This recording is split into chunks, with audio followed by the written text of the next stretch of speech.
Mainit-init na chismis, Bianca Ashti pinagsasabong nakakaloka ang ibang fans na pilit kinukumpura at pinagsasabong sina Bianca de Vera at Ashti Nolvega. Nilabas nga sa X ng ilang fans ang short clip ng lumang interview ni Ashtin kung saan pinapili ito kung Ashdres, Ashtin or Andres Mulak o Ashben, Ashtin in Ravin Angeles. Pinili ng young actress ang tambalan nila Andres, ang Ashdres na talaga namang nagpakilig sa fans.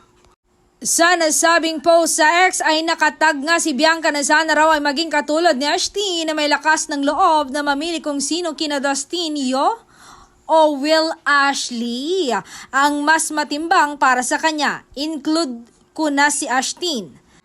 Bianca de Vera, B, kailan ka magkaroon ng lakas na loob para sabihin mo sa amin kung sino ang mas matimbang? Haha, para wala nang magmamaoy, lakasan mo loob mo, B, say ng uploader ng nasabing clip.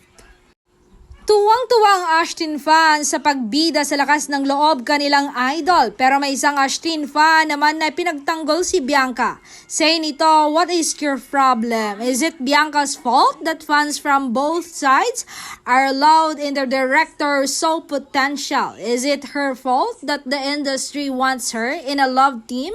Stop always blaming a girl. All she is doing is trying to make a better future for herself. May isa pang fanay si Bianca na nagdemand ng final choice nito. So true! Bianca de Vera, di kami magagalit kung sino ang pipilin mo sa dalawa. Basta i-clear mo lang sa amin na para di kami nagmumukhang tanga.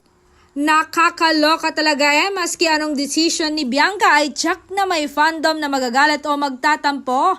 Kaya tama na munang wag muna siyang mamili at i-enjoy muna ang moment na bahagi siya ng love triangle. At sa mga pinagkukumpara naman sina Ashtin at Bianca, tigilan nyo na ang pagsasabong sa dalawa.